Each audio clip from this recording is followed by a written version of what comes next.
Welcome to this episode of Bright Ideas. I am Jess Duemig. I'm the host of Bright Ideas. If you didn't know that by now, we've got some chats to have. But I am here today with Nina. Nina, say your last name for me because I don't want to butcher it. Yeah, Ligon. I would have been way off, and I should have asked you that before we started. Rookie error, 12 or so episodes in. Fantastic. So Nina, thank you for being here. For all of you who are tuning in, Nina is a member of WISE, which is Women in Sports and Events. And that's how we were introduced. So this is going to be a super fun conversation, very early on in our new friendship. So that's super exciting to have her on and talk through all of the cool stuff she's working on and tell us all about her background, which is quite impressive. I mean, everyone that I have on Bright Ideas has a phenomenal story, but why don't you talk us through yours? Because I mean, we're talking like you're the first West Coaster I've had on, full Okay, transparency. So take us through like where did it start for you? Why sports? How'd you get into it? What makes you tick? that's fun, bringing a new flavor. I also enjoy, everyone thinks I'm from the West Coast originally too, because of my attitude, but I grew up in Virginia, but kind of winding it all the way back, I've had multiple stages of careers, starting as a professional equestrian, rode horses since I was a little girl. I'm originally from Thailand, grew up in Virginia in major horse country, and did that for up to my 20s, competed professionally, took 2 years off of college and qualified for London 2012 Olympics. Oh, And that was wow. actually my very last competition, was competing for my home country of Thailand at the 2012 Olympic Games, in the sport of equestrian eventing, which is what many consider it's like the triathlon of equestrian sport. It involves three different sports, same horse, same rider, for a final score that determines your ranking. And the Olympics was my very last competition. Promptly left that, went to college. I deferred 2 years at Stanford, and started on an entirely different career track. So since then, I graduated from the product design program at Stanford, focused in mechanical engineering, went to work at a couple of health and wellness startups, that you may have heard of, Headspace being one of them, as a designer, and then left the startup world to get my MBA at Yale School of Management. Did a brief stint in venture capital, with funds like Dorm Room Fund and Cowboy Ventures here in the Bay Area, and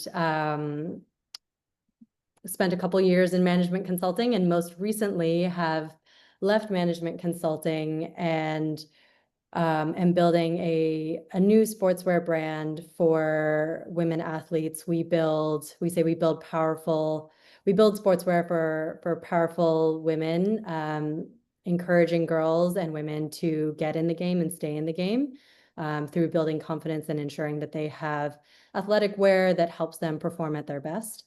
We're called Generation Sport, and I've been building that for about a year now.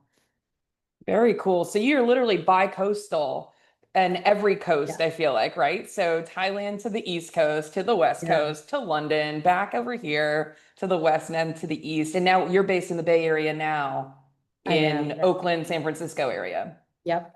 Mhm. Very cool. Why did you decide to settle out there? Somehow all of my family and all of my husband's family have made their way out here. And so for us, once we'd had kind of like our fun living in New York for a couple of years, working kind of the 9 a.m. to 9 p.m. life in consulting, we decided if we were going to put down roots, start a family, we wanted to be in California, close to our families. We're both from pretty big families. And so that was kind of a big driver. And then also for me, a love of the West Coast, a love of the ocean. We were talking before we started recording that I've kind of picked up surfing as kind of a later stage sport and hobby, and being able to do that in California, which is one of the many homes of surfing, has been really incredible. So right lifestyle, right time to have family around, and then also for starting a sportswear business, being in California, in a city that just has such a rich history of sport, Oakland, as well as San Francisco and the broader Bay Area. And it feels like sport was kind of leaving here for a little while, and now we've had a huge influx of women's sports teams, new leagues popping up, new teams popping up in the Bay. And it really feels like there's just so much energy and excitement around women's sports here, that it's kind of the perfect place to be for building this business. Yeah, I mean, we're seeing that across the country. I think it's really cool when there's a trend that has already transcended kind of the niche geographical Yeah. hotspots, right? I mean, Florida is now like Central Florida between Tampa and Orlando is pretty big right now. New York, obviously, Indianapolis is growing. You know that. And then the West Coast too. I mean, West Coast has really led the charge on some of the women's sports, with the teams being all the really good teams were from the West Coast for a long time.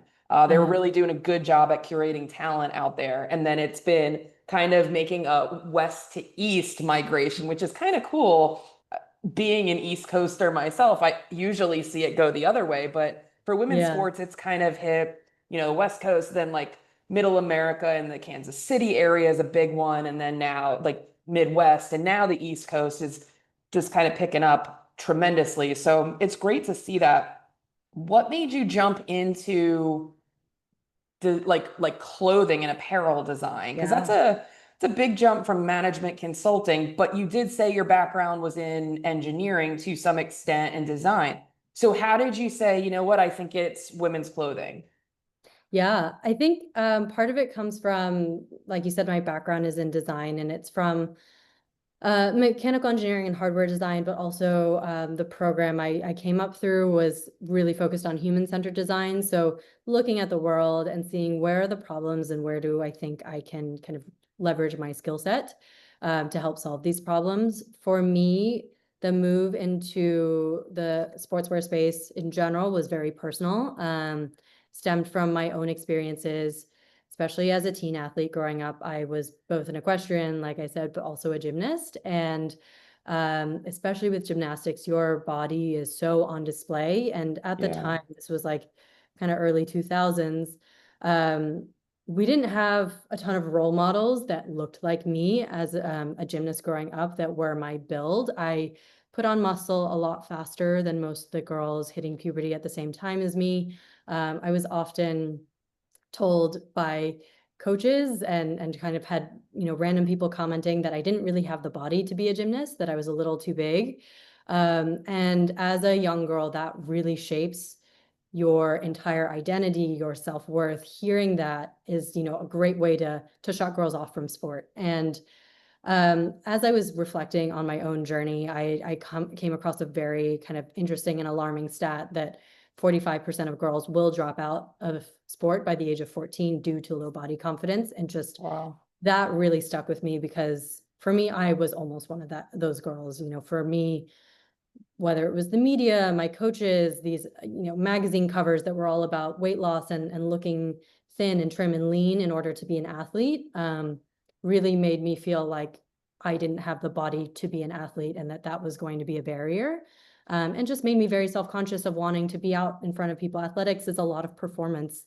Yeah. You're in front of the camera, and it's not even, at the time, social media wasn't even that big. I'm like dating myself here, but I grew up in an entirely different environment, and now I'm seeing that so many young girls are coming of age in sport in an era where there is, so much great visibility, but at the same time, just kind of a, free for all in terms of when it comes to people criticizing other people's choices, their bodies. And I just think I wish had a brand that showcased more of myself, and that I could have seen myself in as a young girl. And that's the brand I want to build now, is one that celebrates the diversity of athlete bodies that are out there, that shows clothing on different body types, and that just really focuses in on what our bodies can achieve, and less so on what they look like and how we should be kind of shaping our bodies. Yeah, we went from a world pre-social media where Mhm. there was a lot of opinions being thrown at us by people whose opinions we cared about, Yeah. right? To Mhm. the polar opposite of that, which now with social media is we don't know half the people making the comments, but Yeah. there's so many comments that it's hitting in a different way. And I'm so glad that I'm not growing up now in a time where everyone has an opinion and everything is out there for everyone to see. Because when I was playing soccer, I grew up as a soccer player, and that was an identity. That was far beyond, hey, I do this on the side. That was, I mean, the girl, like we had the ponytail and the this. We all looked exactly the same. We dressed the same. It was a Yeah. thing. And to have that build, to your point, with very varied I mean, I grew up in a very Italian, Latina world where we did not look like a lot of other girls, right? And we are curvier and bigger in different areas, and hips and shoulders and chest and all that. And to be honest, like, regardless of comments that were made, I mean, I remember people used to call me thunder thighs like it was some sort of Mhm. a loving term, and it was, until flash forward a few years and you're like, wait, that wasn't a good thing. Oh, now everything's wrong with that. And I mean, Mhm. to this day, I'm a really strong lower body, but you can't find, because of that, even at my age now, can't find the clothes or the right fit. And if it back then, and probably now still, if you find something that fits you, it's probably not doing what it's supposed to be doing, because Yeah. it wasn't engineered for that. It's ticking a box that never needed to be ticked, instead of all these other ones that really matter, whether it's high intensity or support or just general fit. So it's definitely, you're definitely filling a need, that's for sure. So kudos on that. I'm sure you haven't ever thought about whether or not there was a need for this ever in life, but super cool. What is your take on people like Ilona Mar Mhm. and other people who have jumped on that kind of like, look, this is me, take it or leave it kind of thing. Also, I don't care whether you do or not. Uh, Yeah. attitude toward it, because it seemed empowering. Like, I'm 40 and I'm like, shit, I want this girl to be my best friend. Like, I could be your mom almost, but like, it's Yeah, crazy. I think it's one of the best things that could have happened, is more women stepping up and saying, this is what an athlete body looks like, so that you actually do see the diversity that's out there. Like, there are athletes that are super thin, super tall and lean, and then there are athletes that are super powerful and curvier. And it really is, a mix of just your genetics, your build, and then also what your sport demands. And not every sport demands that a body looks the same way. And I love that Ilona is out there championing it, being a voice, being unapologetic about it. And for me, I think the biggest thing is continuing to amplify voices like that. So making sure that as a brand and as a society, we are continuing to support that message and uplifting the people who are taking the chance and putting themselves out there. It's scary to put yourself out. I think that's why a lot of people don't do it, but the more Alonas we have out there in the world who are promoting this message, I think the more confident we'll see younger girls who maybe weren't as comfortable putting that message out there, owning who they are now and loving themselves for who they are. And I think the biggest message that she promotes that I think we should just be kind of shouting from the rooftops is that you are enough as you are now. It's not about getting to a certain body. It's not about having her body. It's about where you are currently and loving where you are and what your body can do for you. And just knowing that you are enough. And there's always room to grow and learn, but not, constantly making about striving for some unrealistic ideal that is just not a representation of what you need. Yeah, I love this switch in the narrative that used to be, if you're not working towards some goal, you're really not doing anything, right? And Yeah. to some level, like, the goal has to just be being happy, right? Or being content, if nothing else. Like, you don't have to necessarily be happy, but you don't need to be feeling down either Yeah. about whatever situation it is. I think it's going to be in the next 10 to 15 years, I think, where we really see the uptick in the girls who are children now and who are kind of going through life with this more positive, inclusive, and not in a political sort of way, but just a more positive outlook on the body that they have, right? It Mhm. doesn't always have to be striving for something that, to your point, is very unrealistic. unnecessary in a lot of cases. And if all you ever do is see what is on social media, it's all filtered, it's all fake. Mhm. And I wish there were bigger messages out there saying, look, the vocal minority that maybe is a size 2 or 4 is not the norm. Like pick your head up from your phone and look around, like Mm. there's tons of every shape, size, color, everything out there. And I think we'll start to see the real big kind of wave, to go back to your surfing analogy, that Yeah. swell is starting way out now. And I think by Mhm. the time that wave hits the shore, we're going to see a very different world when it comes to women's identities and body image and sports inclusion because of that. Mhm. Absolutely. And I think, one, not just social media, but as part of building this brand, a big part was just kind of looking at the landscape of what athletic wear looks like. And I think we've made one enormous strides in terms of increasing size inclusivity for active wear, increasing representation. But I think there's still a long way to go. If you look at the majority of active wear out there, typically products are only shown on a size 2 or a size 4 body, and a size 4 is quite small.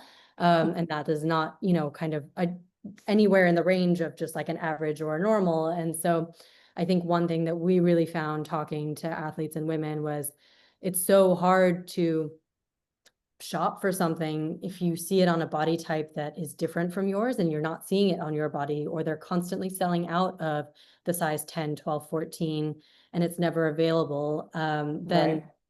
you can't find what you're looking for. And also when something arrives, it doesn't look the same on you as it did maybe on a size 2 model. And I think that's totally normal, but it feels really personal when you buy Yeah. something that is supposed to fit and it doesn't. And so I think that's kind of like the challenge we want to tackle is how do we remove that mismatch, and how do we ensure that people have the opportunity to see themselves in a brand, they know what it is that they're getting, and they know that when they are out shopping they are going to find something that fits their body type because it was built with more of an athlete figure in mind. And I can talk for hours about fundamentally how the sizing is off when we think about athletic builds, but I won't go into that yet.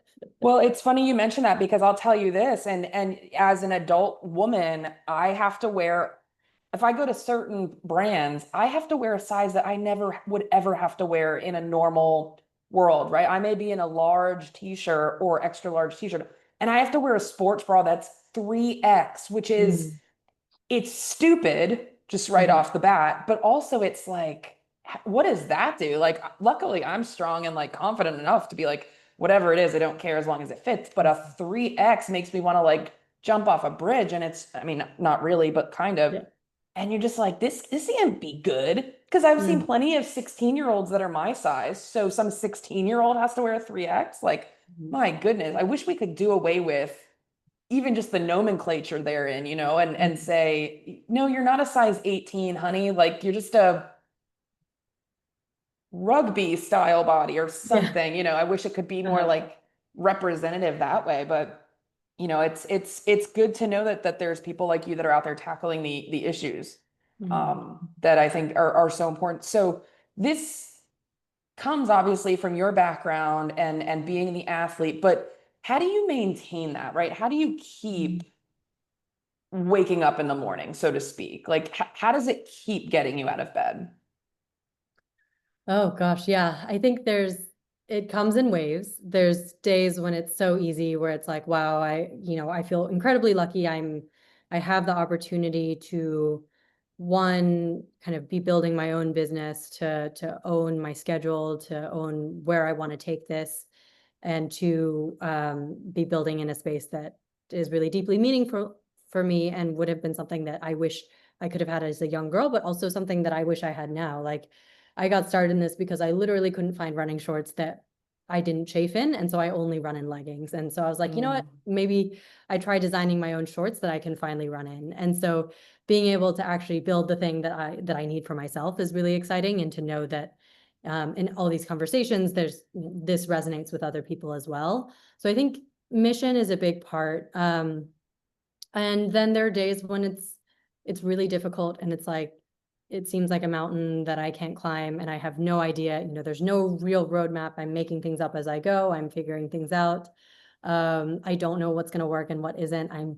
I'll spend a lot of time on one part of the business or one marketing strategy only to find out months later that it really didn't move the needle. And I think those moments get really tough. And the biggest thing that kind of motivates me and keeps me going are the people around me who can be that voice of encouragement. I am a single founder, which is a very lonely journey. And so having people who, it's either friends or family who are like, it's normal to experience these ups and downs. Like that's part of the adventure and the challenge. And that's, you're so fortunate that you get the chance to have this experience that a lot of people maybe don't have the security to be able to take on.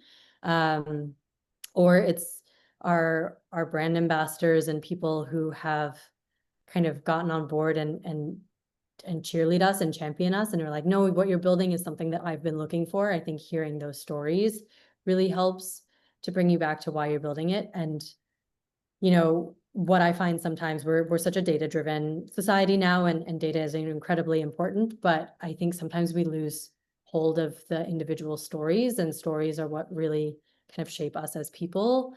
So on a day where, when sales have been slow and I'm like, is this worth continuing?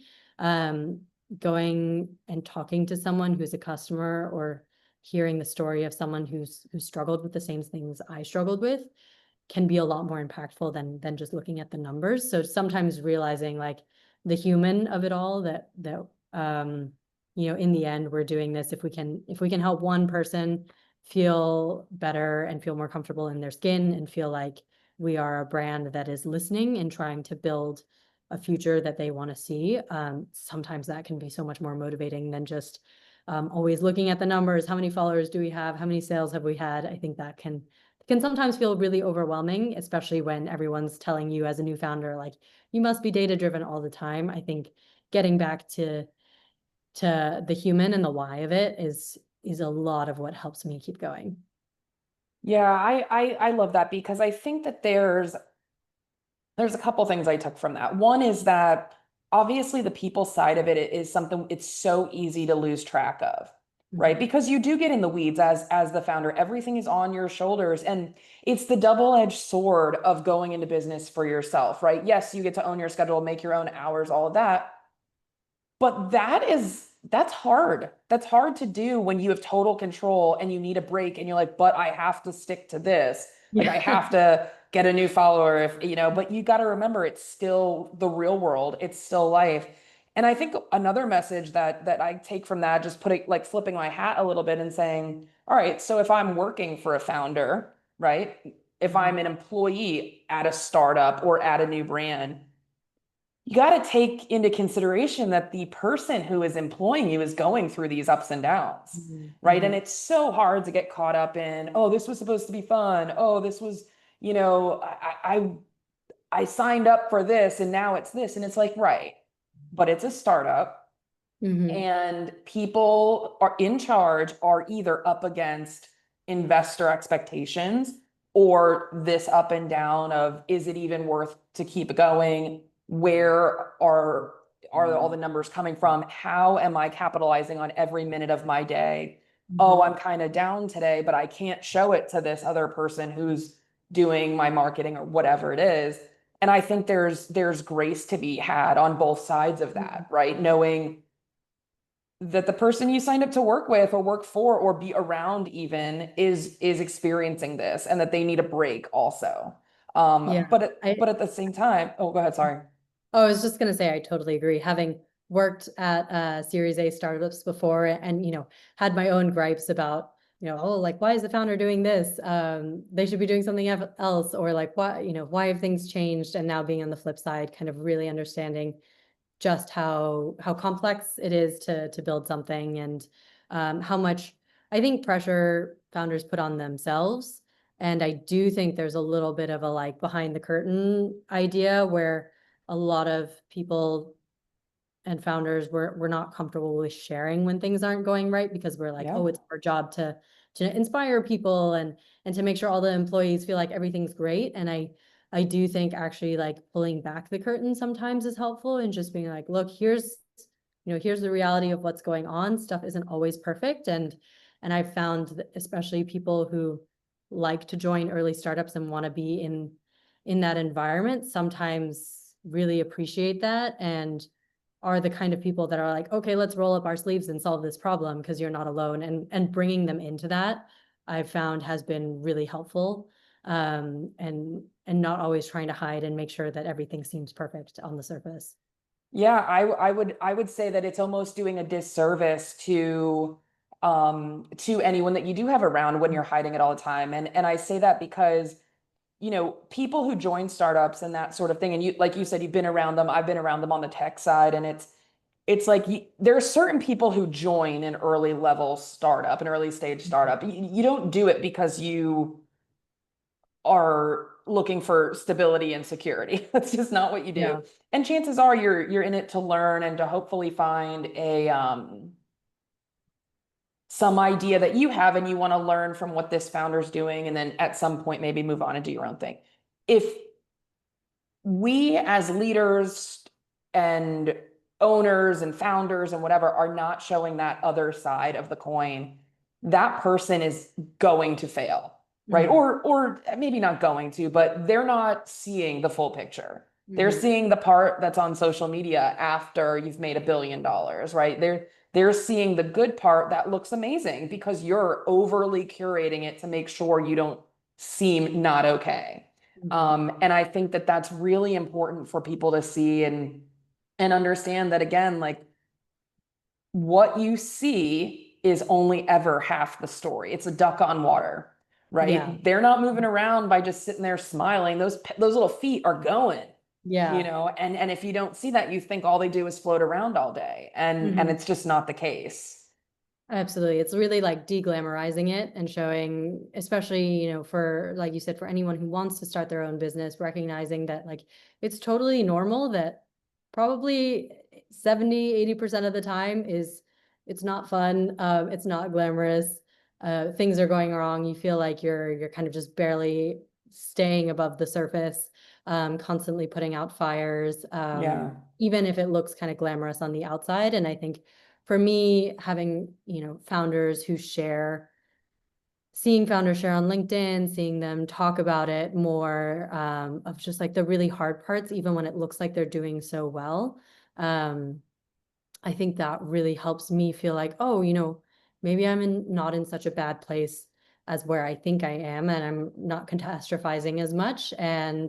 Um, and like there's a way out of this, and this is a totally normal part of the founder journey. And it's a big piece of giving you the resilience to keep going. I think you have to have a lot of internal resilience, but I also find that like drawing resilience from other people is really big, and just knowing that um, other people have gone through this before, and they are finding ways to move forward, and that it's totally okay to feel this way.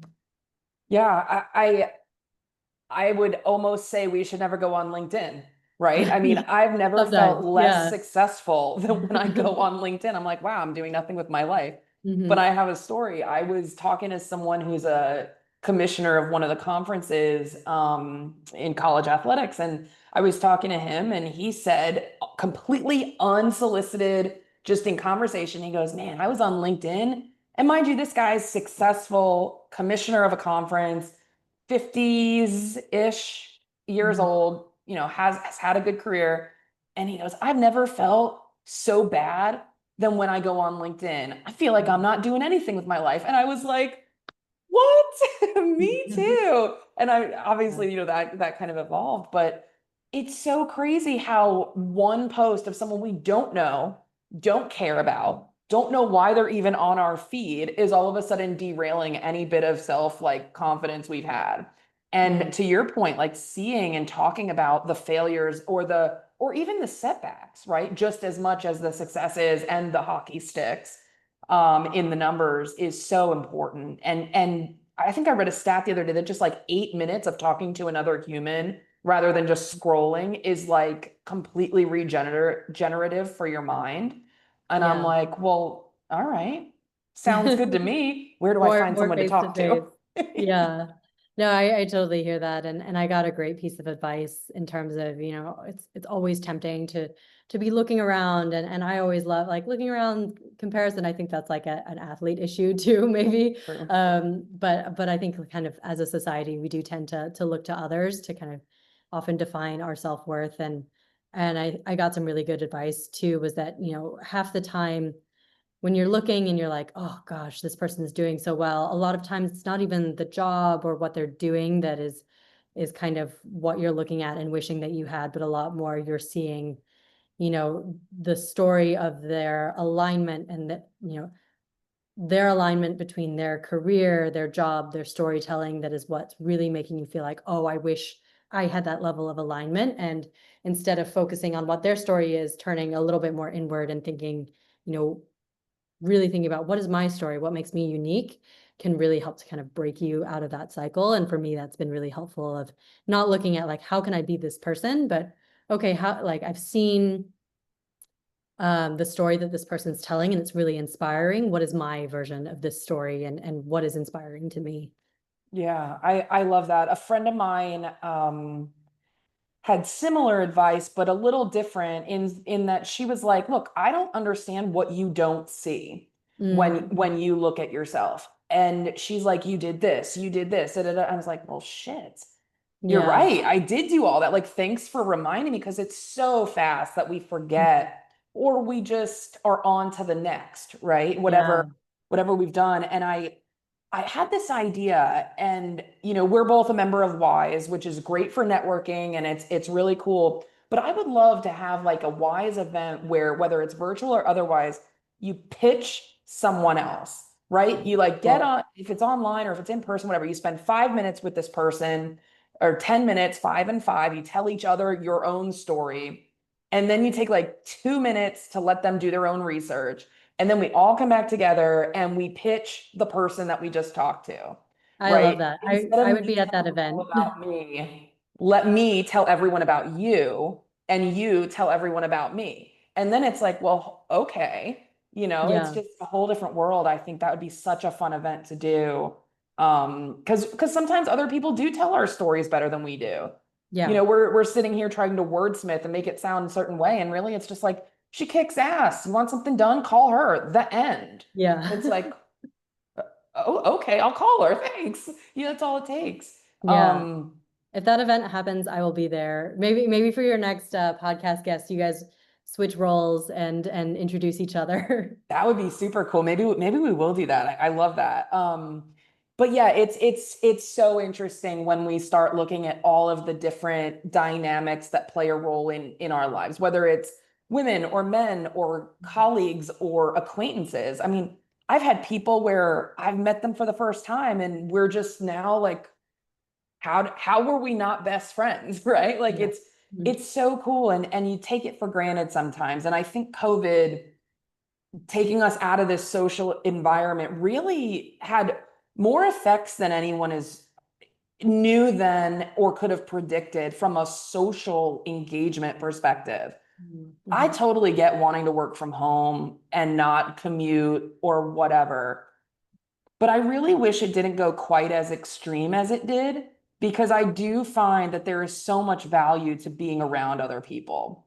And as much as we can get from this like screen time, it's still blue light, it's still screen time, it's still not shaking a hand or hugging or whatever. Even just overhearing a conversation from the other side of the office and being like, wow, that just sparked an idea, Yeah. whatever it is. I love that we now know companies can't say, no, you can't work from home. Our tech doesn't work that way. You have to be in the office to get onto the system. Yeah. That's Mhm. gone. Bye bye. So Mhm. now it's like, okay, like if you have to take a day and work from home, fine. But also like let's make it the norm to go back to the office. Not required necessarily, but Mhm. some of us want to be back in an office. Not everyone does Yeah. well sitting by themselves all day. No, for sure. And I think like having come from industries where apprenticeship was really critical, like I Mm. felt that very deeply where it's, if I need somebody to help me in an Excel spreadsheet, doing that over a Zoom call is just not fun for anybody. And I think like being in person, you have so many small interactions that make it feel like a much more human experience that don't happen when you're looking, flat 2D screen. And there's a reason why we get so exhausted at the end of back to back to back Zoom calls in a kind of a different way than you would if you were in back to back in-person meetings. So I think it's really interesting to find that kind of delicate balance and especially certain industries or certain roles, especially I find creative roles being in person can have such a big impact. So how do we create those opportunities for people to be in the office and still feel like they have flexibility? Like I'm a new mom and I'm like, I don't know how I would have done like 5 days of commuting an hour to work every day, like, was something that I used to do. But at the same time, building a company alone where oftentimes I'm working with a remote workforce, I find it's really difficult. It's really hard to design a collection over a Zoom call when you can't be sitting together, feeling fabrics together, measuring things. And we've got a great community team behind us right now, helping with social and in-person events. And we're really trying to ramp up our events. And even there, like, you know what? We could have a whole day long Zoom workshop, or we could meet for 2 hours in San Francisco and just knock this out and kind of Yeah. person. And I think there is so much value that being in person has that we don't want to lose. And I feel it. I sometimes don't have the activation energy to go out and meet someone, but then when I finally do, I'm like, oh yeah, that was great. That was fun. Yeah. Getting myself out of the house to do it is really hard sometimes. Right. So sometimes having like the little forcing function, when I was in consulting, certainly they're like, we need you in the office 4 days a week. And I was like, I do appreciate that, even though at first I was like, I don't want to do this. So how do you talk us through Generation Sport? How are you structured? So mostly remote, or do you guys have those in persons pretty often? We are primarily remote. A lot of it has been that remote opened up the opportunity for talent in a way that just wasn't kind of there before. So having design talent that's in LA, having manufacturers that, half of our supply chain is overseas, half of our supply chain is actually based in San Francisco, Oh, nice. which has been really interesting to see the difference between communicating with someone overseas versus popping into a factory in South San Francisco to actually like see what's happening. But we're a pretty small team. I'd say we are flexible remote first in that we will focus on finding talent wherever talent is. But for things like community, for me, it was really important that our community team actually be in the community where we are based. And, we're a D2C company, but I firmly believe we are an Oakland-based company, and we want to put our roots in Oakland. We want to build with the Oakland and broader San Francisco Bay Area community. So we focus on doing all of our in-person activations in the area, working with local businesses, because for me, just building an online community, it doesn't feel like kind of where my skill sets are or where the brand is right now. We're much more about let's show up to our local run club, let's support them. We're hosting a Pilates class in San Francisco this weekend with some Pilates instructors who are flying in from New York for it, and Oh, just nice. really leaning into that face-to-face interaction to help kind of introduce people to the brand. We're brand new. I think it's really hard to connect with someone just over social media, and being able to meet me, being able to meet our community team in person and understand what we stand for and the values, I think really makes a huge difference. And being able to just like see clothes on people in person makes an enormous difference. It may be the function of the industry that we're in, but I've found that it helps to alleviate some of that loneliness of building solo as well when you have a team who is close by and you can do a 1 day offsite with, and you don't have to fly everyone in for it. So I have more recently, now that we've got our feet under us a little bit and we kind of have we have our first collection design and we know what we're doing, I'm starting to prioritize hiring local more, because I think that's where the real acceleration is going to happen, and just that creativity and collaboration can really happen. Yeah, that sounds fantastic. It's something you said kind of piqued a thought, and I think it's overlooked a lot, right? People talk about authenticity and building that online community and being your authentic self, and buzzword, buzzword, buzzword, right? But that Mhm. identity has to come from somewhere.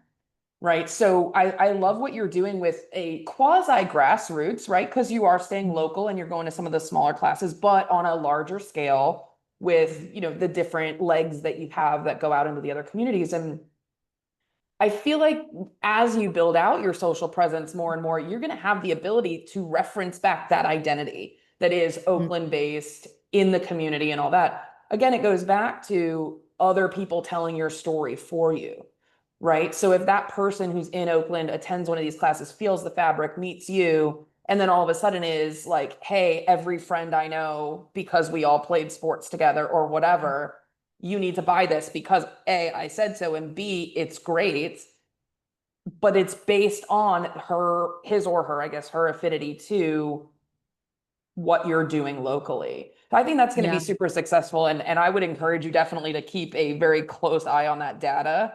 And Yeah. I feel a case study in the making right there. But a lot of times I Yeah. think people think about a case study once the progress has been made and they're like, oh shit, we didn't get that data or that, Yeah. At the qual time. or quant that we needed 6 months ago. No, for sure. No, I appreciate that shout and kind of keeping a close eye on it. Because sometimes they're like, is this doing anything? It's so small and local, but I think the way that we're approaching it is that by starting in the community where we are, we can really deeply understand, who is our core customer, where are they, where are they showing up, where are the spaces that, what are the spaces that they want to see that they don't have access to. Um, and we can have that really close connection to them. And then that can build the roadmap for how we scale that to other cities. And, for me as a first time founder, a lot of my approach has been, I should do everything at least once. So I understand how I do it and how it works and how we want to approach it that is aligned with our brand and our values before I find someone else who can do it. Even though there may be someone who can do it better than me, I need to do it once first to make sure that I deeply understand the process, how to approach it, how I want to approach it, and what's unique to Generation Sport. And so that's kind of been the approach to community is we are building our local community strategy first so that in a couple months, in a year's time, we can start reaching out to ambassadors in other cities and say, we think you fit really well with who we are as a brand. You're really aligned with the mission. We want to support you and figure out how we can help you build a generation sport community where you are and kind of create that playbook so that we can empower other people to help to kind of grow us outside of our local roots. I think that's a great strategy. And I'd also expect to see that some of it is going to be organic virality that you're not really expecting, right? Yeah, Sports that's is a the whole hope. lot of monkey see, monkey do. Mhm. So, if you can get, ambassadors in the Oakland area, be it through some of the local women's teams that we started this conversation about, and they start telling two people and two people and two people, right? All of a sudden you're in Cincinnati and you never would have gone to Cincinnati. I'm making it Yeah. up. I have no idea. But all of a sudden you're there because it was organic, and now you have a whole different spin on what's going to work. And I think that I always say, and this I think aligns really well with what you're doing, is you got to win at home first, right? You Mhm. can't expect to win on the road if you can't win where you control everything, Mhm. right? If you're in your own arena and you can't put the points on the board, there's something bigger at play because you have no Yeah. distractions. You have control of the air conditioner and the video boards and the Mhm. music and everything else. If you can't win where you're controlling everything or as much of it that could ever be controlled, you can't expect to win somewhere where you have no control. Yeah, I So, love that. so I think that really applies to what you're doing with this local initiative.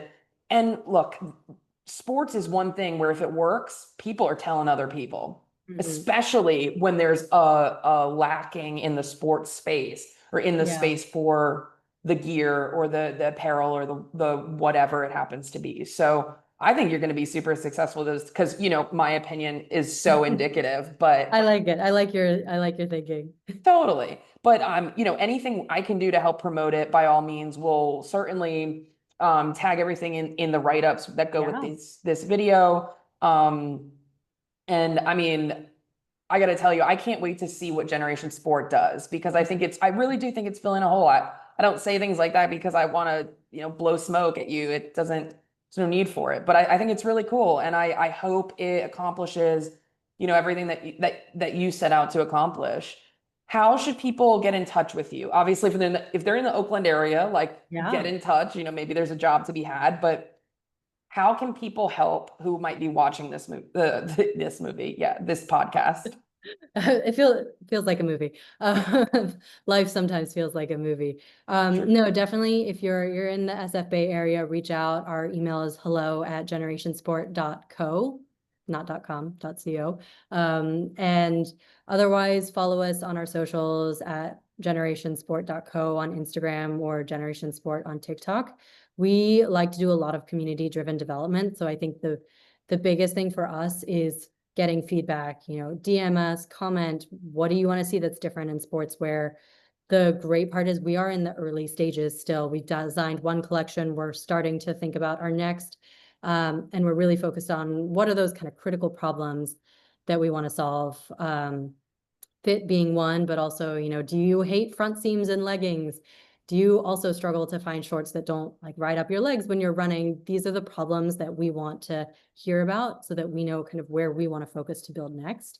So really community-driven design, I think, is a great way to get involved, and always, share it with your friends, share our events and help to spread the message. I think getting the word out there that building a more kind of body positive brand that focuses on designing with the athlete first is critical. I think a lot of women's activewear has been, take men's, shrink it, pink it, make it tighter, smaller, make it curvier. And that's not necessarily the reality that every woman wants. And we're trying to kind of go the other direction of starting from a blank slate and be like, if you could build whatever it is you want, what would that be? And so getting more voices at the table for that is the most important thing for us.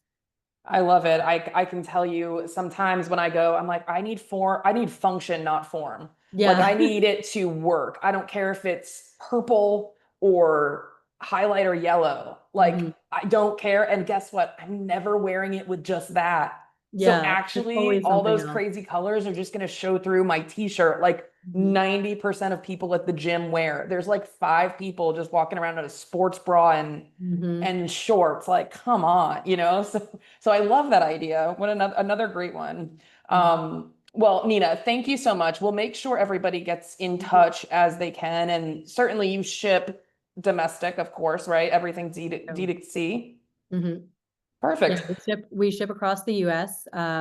Interested in opening up to international shipping as well. We'll kind of do that as demand dictates. But right now, since we're going for a really homegrown strategy, focusing on the United States, ship across the country. So you don't have to be in Oakland to shop us. We're working on getting some pop-ups available in the SF Bay Area so people can actually come like see, feel, touch everything. So if you're ever interested in hosting a Generation Sport pop-up or an event that's not in the SF Bay area, also hit us up. We're always looking for new opportunities to expand outside and work with great partners. But yeah, I think just our emails, our DMs are open. Drop us a note and we're always looking to collaborate. Wonderful. All right. Well, Nina Ligon, thank you so much for being a part of Bright Ideas. I'm Sure. Jess Duemig. We'll see you on the next episode. Thank you for having me.